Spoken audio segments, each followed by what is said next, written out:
स्वागत है आपका अपने चैनल जिसका नाम है लर्निंग विद विजडम। तो आज के टॉपिक में हम लोग पढ़ेंगे ग्रेनुलोसाइट्स। अब ये ग्रेनुलोसाइट्स क्या होते हैं, और मैंने पिछले क्लास में आप लोग को ग्रेनुलोसाइट्स के बारे में समझाया था और डिटेल से समझाया था, लेकिन आज मैं बताऊंगी आप लोगों को ग्रेनुलोसाइट्स। ग्रेनुलोसाइट्स होता क्या है, ठीक है। तो मैंने पहले भी वीडियो में बताया था आप लोगों को कि ग्रैन्यूल का मतलब होता है दाना, ठीक है। स्मॉल स्मॉल छोटे छोटे दाने को ग्रैन्यूल कहते हैं, ठीक है। तो यहाँ पे नाम सुन के लग रहा है ग्रेनुलोसाइट्स, यानी कि इसके अंदर जो भी होंगे ये ग्रेन यानी दाने के रूप में जो होंगे, तो इसका रोल क्या होगा इस WBC में, क्योंकि ग्रेनुलोसाइट्स जो है ना वो एक WBC है, ठीक है, व्हाइट ब्लड सेल। तो ग्रेनुलोसाइट्स का मतलब होता है contain granules in their cytoplasm, यानी हमारे सेल के अंदर, क्योंकि अभी जो हम पढ़ रहे हैं वो ब्लड सेल पढ़ रहे हैं। ब्लड सेल में दूसरा टाइप था WBC, तो ये WBC को ग्रेनुलोसाइट्स और ग्रेनुलोसाइट्स के आधार पर बांटा गया था। तो ग्रेनुलोसाइट्स के बारे में मैंने बताया, और आज का है टॉपिक ग्रेनुलोसाइट्स, यानी इसका मतलब ये है कि साइटोप्लाज्म के अंदर ग्रैन्यूल प्रेजेंट होंगे, इसलिए यहाँ लिखा हुआ है contain granules in their cytoplasm, यानी सेल के अंदर उस WBC के अंदर क्या होंगे, उसके साइटोप्लाज्म में ग्रैन्यूल्स प्रेजेंट होंगे, यानी ग्रैन्यूल्स उपस्थित होंगे। अब ये ग्रेनुलोसाइट्स को 3 पार्ट में बांटा गया है, यानी ये तीनों जो पार्ट है ये तीनों WBC है। सबसे पहला पार्ट क्या है, इओसिनोफिल, इसको क्या बोलते हैं इओसिनोफिल्स, और दूसरा पार्ट है बेसोफिल्स, और तीसरा पार्ट है न्यूट्रोफिल्स। यानी कि ये तीनों जो WBC है, व्हाइट ब्लड सेल का नाम है, ये किस टाइप के सेल है, ये ग्रेनुलोसाइट सेल है, यानी इन तीनों सेल के अंदर ग्रैन्यूल प्रेजेंट होंगे, ठीक है। तो सबसे पहला पार्ट पढ़ेंगे हम लोग इओसिनोफिल्स के बारे में। अब यहाँ पे 3 जो नाम दिए हैं WBC का, तो यहाँ पे हम लोग on the basis of dye, हम लोग रंग के आधार पर इसको बांटेंगे, ठीक है। तो इओसिनोफिल को अगर हम लोग देख सकते हैं माइक्रोस्कोप में, तो इसको डाई करके हम देख सकते हैं, कलर करके देख सकते हैं। तो इओसिनोफिल जो होता है ना, वो किस डाई से इसको हम लोग देख सकते हैं, तो इसका डाई होता है इओसिन डाई। इओसिन जो डाई होता है एक रंग का नाम है, ठीक है, और इसका नेचर कैसा होता है, ये एसिडिक नेचर का होता है, यानी अम्लीय नेचर का होता है, अम्लीय प्रवृत्ति की होती है। अगर आपको ह्यूमन का एक बूंद ब्लड स्लाइड में डालना है, स्लाइड में डालने के बाद उसमें इओसिन डाई डालना है, और इओसिन डाई डालने के बाद कवर स्लिप से कवर कर देना है, तब आप माइक्रोस्कोप से देखेंगे तो आप इओसिन को गिन सकते हैं, काउंट कर सकते हैं। तो सोचिए, अगर हमारे WBC में ये इओसिन को हम गिन सकते हैं, तो 5 लीटर ब्लड हमारे जो शरीर में है, तो सोचिए कि एवरेज कितना होगा इओसिन हमारे WBC में। तो इसे गिनने के लिए, काउंट करने के लिए इओसिन डायसिस से डाई किया जाता है, जो नेचर का होता है एसिडिक नेचर, ठीक है। अब नेक्स्ट पॉइंट है 2 से 3% इओसिनोफिल इन टोटल WBC। अब यहाँ बात हो रही है कि टोटल WBC यानी पूरे WBC में, पूरे व्हाइट ब्लड सेल में 2 से 3% इओसिनोफिल पाया जाता है, ठीक है। 2 से 3% परसेंट को याद रखना है, तो 2 से 3% हम इसे गिन भी सकते हैं, किस डाई की वजह से, इओसिन डाई की वजह से, ठीक है। अब नेक्स्ट है बाइलोब न्यूक्लियस। अब यहाँ पे आप एक फिगर देख रहे होंगे, एक चित्र देख रहे होंगे, इस चित्र में आपको दिख रहा होगा बाइलोब न्यूक्लियस। बाई का मतलब होता है 2, यहाँ पे आपको न्यूक्लियस दिख रहे होंगे 2 लोब न्यूक्लियस, यानी इसके अंदर 2 लोब वाले न्यूक्लियस होते हैं, 2 लोब वाले केंद्रक होते हैं, ठीक है। और ग्रैन्यूल दिख रहा है यहाँ पे दाने दाने जैसे हैं, और किसमें प्रेजेंट है, साइटोप्लाज्म के अंदर। Granule contain hydrolytic enzyme. अभी मैंने बताया कि ग्रैन्यूल जो होते हैं वो प्रेजेंट होते हैं इस इओसिनोफिल में, ठीक है।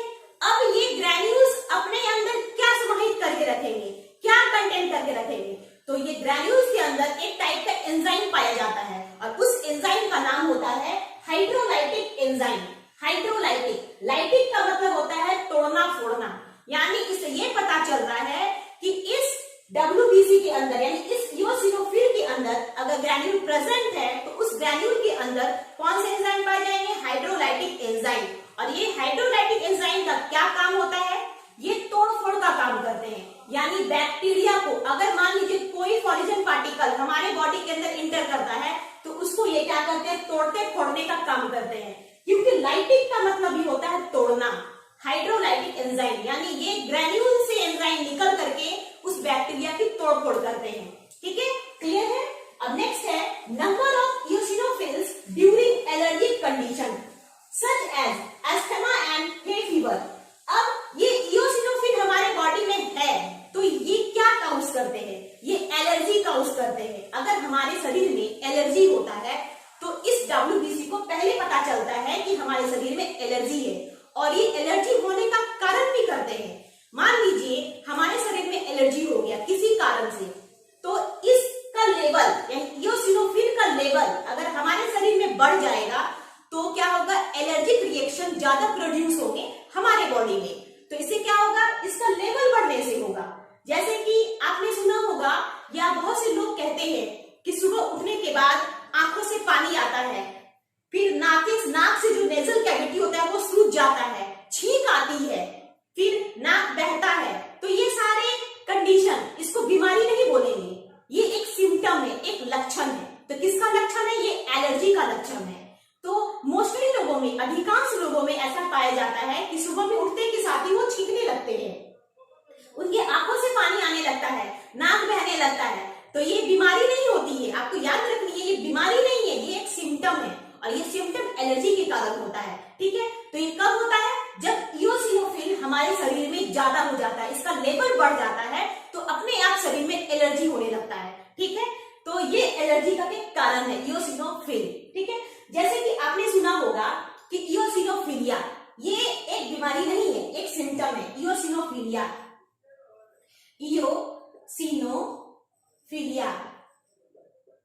फिलिया, ठीक है, ये जो मैंने बताया ये लगभग लोगों में होता है।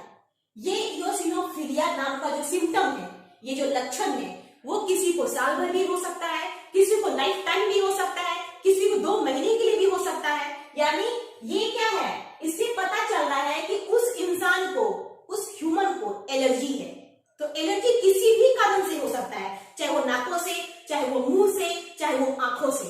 ठीक है, तो उसे इओसिनोफिलिया रहती है, जिसके कारण उसे ये एलर्जी दिखता है। और इसका रिस्पॉन्सिबल कौन है, इओसिनोफिल। ये अगर WBC हमारे शरीर में बढ़ जाएगा इसका लेवल, तो ये सिम्टम नजर आएंगे, इओसिनोफिलिया वाला सिम्टम नजर आएंगे। आंखों का बहना, सर्दी होना, जुकाम होना, ये लगभग लोगों में होता है। तो इसे हम ठीक कैसे करेंगे, इसे हम ठीक नहीं कर सकते, इसे हम बच सकते हैं, इसका कोई ट्रीटमेंट नहीं है, हम इससे बच सकते हैं, धूल से बच सकते हैं, जो चीज से एलर्जी होती है उससे हम दूर हो, प्रिवेंट हो। ठीक है, अब नेक्स्ट है अस्थमा। अस्थमा तो जान ही रहे हैं, अस्थमा एक बीमारी है, रेस्पिरेटरी सिस्टम में ये प्रॉब्लम होती है। अगर जितना आप खांसोगे, ऑक्सीजन लोगे, तो हमारे शरीर क्या करते हैं, उस ऑक्सीजन का यूज करते हैं। ठीक है, अस्थमा होता है तो खांसी होती है, कभी कभी मुंह से ब्लड भी आ जाता है। अस्थमा वाली प्रॉब्लम में नेजल पैसेज सूख जाता है, नाक की कैविटी सूख जाती है, सूज जाती है। उसके बाद हे फीवर। हे फीवर एक बुखार का नाम है। ठीक है, इसमें भी क्या होता है, छींकें आती है, आंखों से पानी गिरता है, बॉडी का टेम्परेचर बढ़ जाता है। ठीक है, तो उस बीमारी का क्या नाम है, हे फीवर।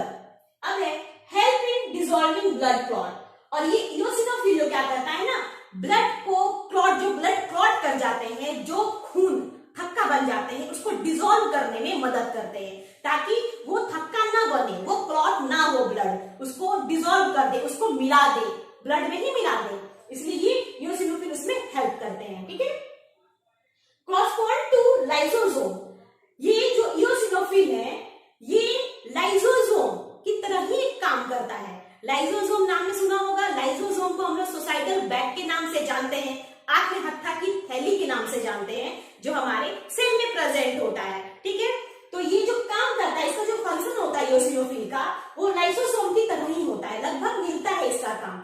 जैसे कि लाइसोसोम क्या करते हैं, अपने बॉडी से हाइड्रोलाइटिक एंजाइम निकाल करके जो रप्चर सेल होते हैं, जो डेड सेल होते हैं, उसे क्या करते हैं, ब्लास्ट कर देते हैं, और उस एंजाइम की वजह से जो डेड सेल है वो खत्म हो जाते हैं हमारे सेल में। तो जस्ट लाइक वैसे ही ये इओसिनोफिल भी क्या करता है ना, हाइड्रोलाइटिक एंजाइम निकालता है उस अपने ग्रेन्यूल से, और उस ग्रेन्यूल से ये हाइड्रोलाइटिक एंजाइम निकल के बैक्टीरिया को क्या करते हैं, तोड़ फोड़ देते हैं, बैक्टीरिया को किल कर देते हैं, ठीक है, एंजाइम की हेल्प से, ठीक है।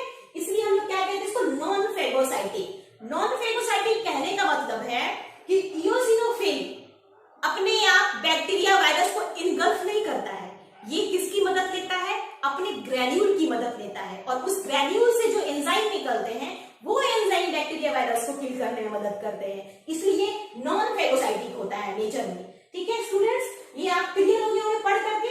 यहाँ पे आप देखिए फिगर देख लीजिए कैसे बना है, दो लोब न्यूक्लियस बनाया मैंने, ग्रेन्यूल भी दिखाया है, साइटोप्लाज्म भी दिखाया है, ठीक है, और मैंने उस सिम्टम का नाम भी बताया है, इयोसिनोफिलिया, ठीक है। अगर आप कभी डॉक्टर के पास जाते हो या आपको कभी छींक आती है, किसी चीज से एलर्जी आती है, धूल से वगैरह से, तो आप अपने डॉक्टर के पास अगर चेक कराओगे तो डॉक्टर जरूर बोलेंगे इयोसिनोफिलिया का लेवल बढ़ गया, यानी आपके बॉडी में इयोसिनोफिल का लेवल बढ़ जाने के कारण बॉडी में एलर्जी होने लगता है, ठीक है, ये समझ में आया। अब एक और बात है, जैसे कि मान लीजिए आप ठंड से कहीं धूप वाली जगह में गए या कोल्ड जगह से आप हॉट वाले जगह में गए, जैसे आप हॉट वाले यानी गर्म वाले जगह में जाते हैं तो आपकी बॉडी का टेम्परेचर बढ़ने लगता है, जैसे बॉडी का टेम्परेचर बढ़ने लगता है तो आपकी बॉडी को ये पता चल जाता है कि बाहर से कुछ आया है, आपकी बॉडी को ये नहीं पता है कि टेम्परेचर बढ़ा है, आपकी बॉडी को लगता है कि उस टेम्परेचर के कारण कोई फॉरेन पार्टिकल आपके शरीर में इंटर कर गया है, जिसके कारण आपका बॉडी का लेवल बढ़ गया है, उसका टेम्परेचर बढ़ गया है, तो आपकी बॉडी उस टाइम क्या करेगी, आपको प्रोटेक्ट करने के लिए रिस्पॉन्ड करेगी, आपको सूचना देगी कि शरीर में कुछ हो रहा है, कुछ एलर्जियां हो रहे हैं। किसी किसी को देखा होगा आप लोगों ने कि ज्यादा धूप में रहने से हाथ में रैशेस पड़ जाते हैं, पिंपल्स हो जाते हैं, तो ये एलर्जी का कारण है, ठीक है। उस समय क्या होता है, ये डब्ल्यूबीसी को पता चल जाता है कि ये टेम्परेचर जो है ये फॉरेन पार्टिकल है, और वो क्या करता है, आपके शरीर को बचाने के लिए रिस्पॉन्ड करता है, उसे पता लगाता है कि ये टेम्परेचर आपके शरीर के अंदर घुसा है, जिसके कारण आप में एलर्जी हो रहा है, ठीक है, ये भी एक कारण होता है। तो आप ये समझ गए होंगे, और ये इसको हम इयोसिन डाई की हेल्प से माइक्रोस्कोप में देख सकते हैं। अगर ये इयोसिन डाई है, अगर इयोसिन डाई हम ब्लड में डालते हैं तो ये इयोसिन डाई ओनली इयोसिनोफिलिया को ही सर्च करेगी और उसी को डाई करेगी, ये नहीं कि बेसोफिल को डाई कर दे या न्यूट्रोफिल को डाई कर दे, जी नहीं, बिल्कुल भी नहीं, क्योंकि ये इयोसिनो डाई जो होती है सिर्फ इयोसिनोफिलिया को ही डाई करेगी, जिसके कारण हम इसको काउंट भी कर सकते हैं, गिन सकते हैं, ठीक है। तो हम लोग चलते हैं नेक्स्ट, यानी दूसरा नंबर बेसोफिल।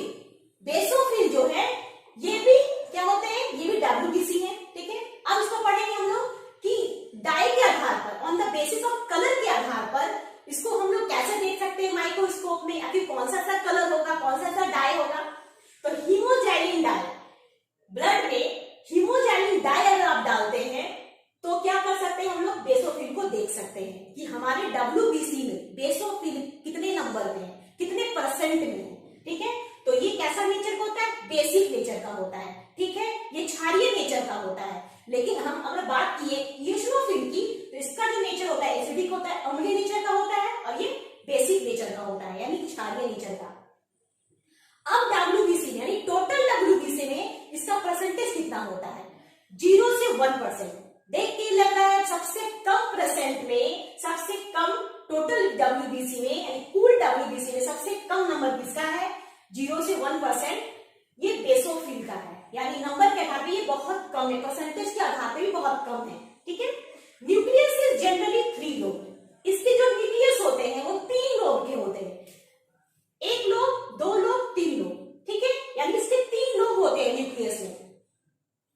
सीक्रेट सेरोटोनिन, ये क्या करते हैं बेसोफिल, एक टाइप का सब्सटेंस को सीक्रेट करते हैं, कब करते हैं ये भी जानना जरूरी है। देखिए, जब हमारे शरीर में कोई भी इंफेक्शन इंटर करता है या इंटर करने वाला होता है, मान लीजिए कि हम कहीं जगह जा रहे हैं घूमने के लिए, किसी इंफेक्शन के कारण या हमको कुछ प्रॉब्लम हो गया, या वो इंफेक्शन हमारे शरीर के अंदर इंटर कर चुकी है या करने वाली है, तो डब्ल्यूबीसी को ये पता चल जाता है कि इंफेक्शन बॉडी के अंदर घुस चुकी है या घुसने वाली है। तब ये क्या करेगी, बेसोफिल क्या करेगी, डब्ल्यूबीसी बेसोफिल ये एक तरह का सब्सटेंस सीक्रेट करेगी, तो वो सब्सटेंस क्या है, सेरोटोनिन। सेरोटोनिन करेगी, सेरोटोनिन सब्सटेंस को सीक्रेट करने के बाद ये क्या करेगी, ब्लड वेसल में जो ब्लड होते हैं उसका सर्कुलेशन को बढ़ा देगी, बढ़ा देगी।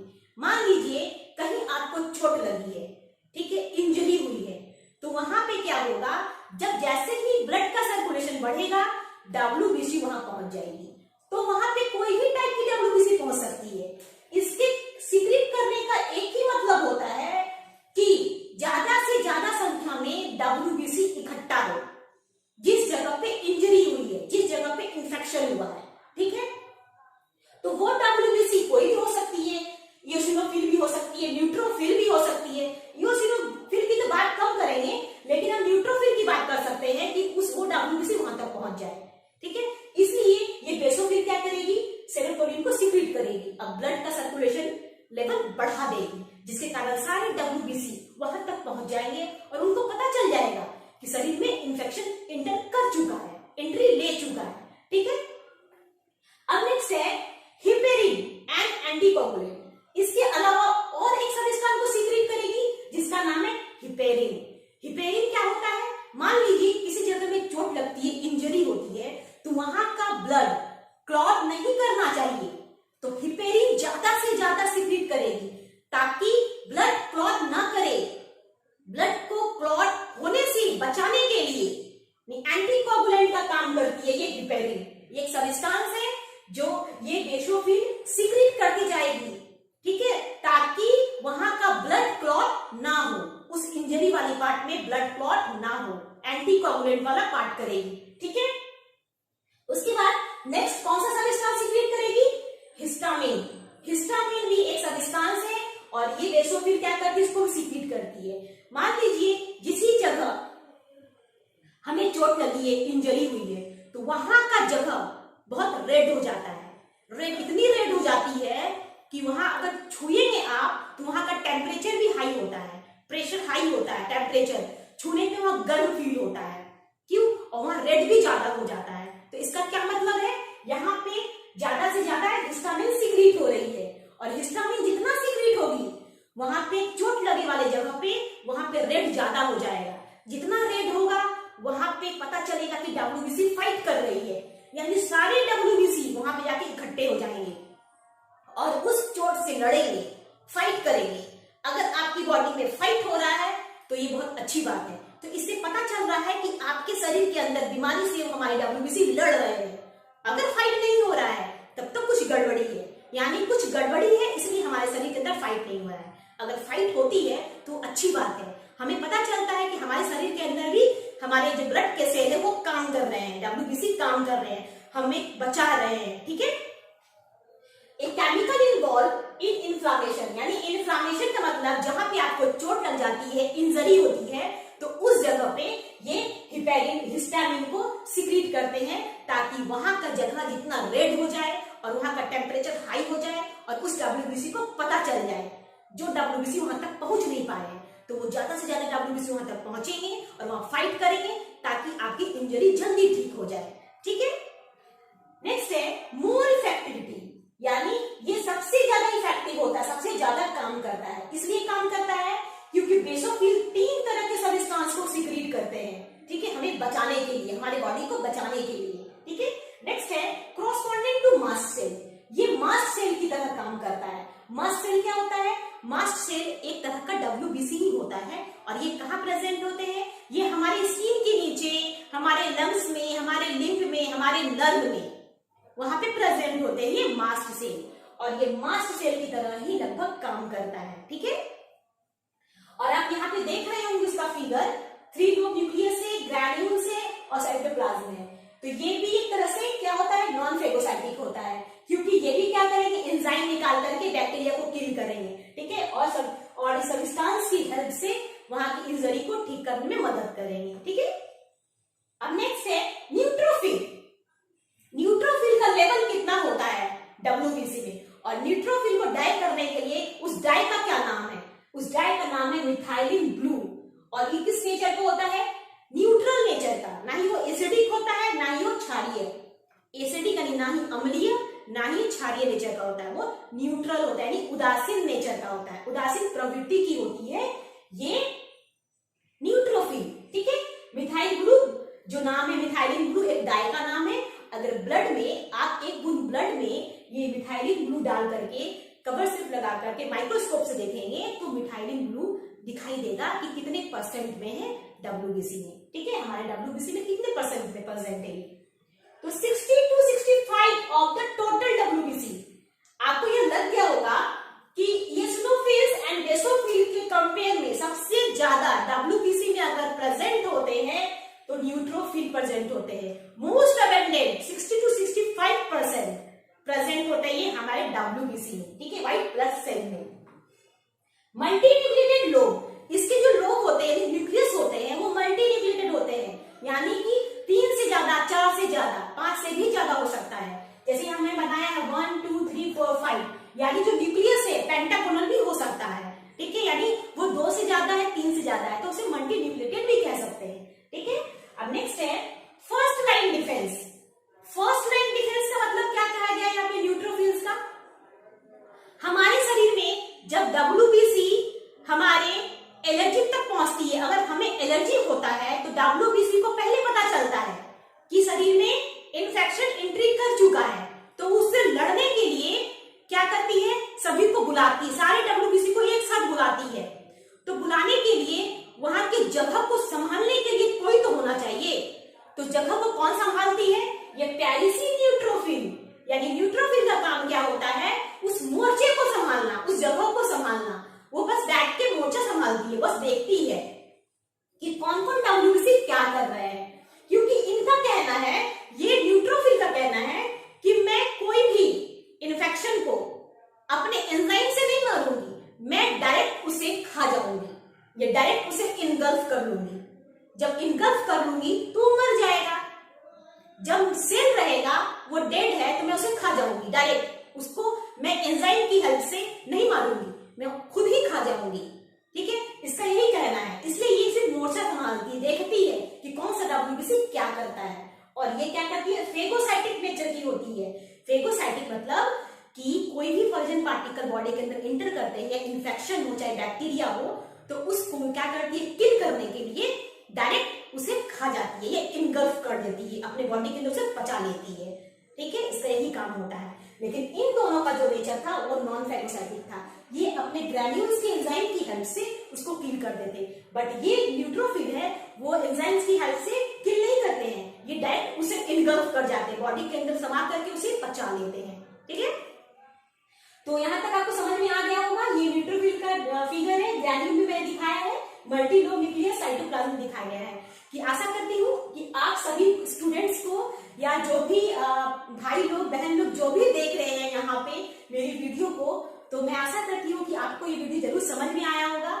आप वीडियो को पूरी देखिएगा, अगर वीडियो समझ में आएगी तो आप जरूर कमेंट कीजिएगा वीडियो आपको कैसी लगी, आपने क्या सीखा। ठीक है, आप लोग जरूर कमेंट कीजिएगा। ऐसे ही अच्छी अच्छी वीडियो मैं अपलोड करती रहूंगी। तो आज के लिए इतना ही। जय हिंद, जय भारत।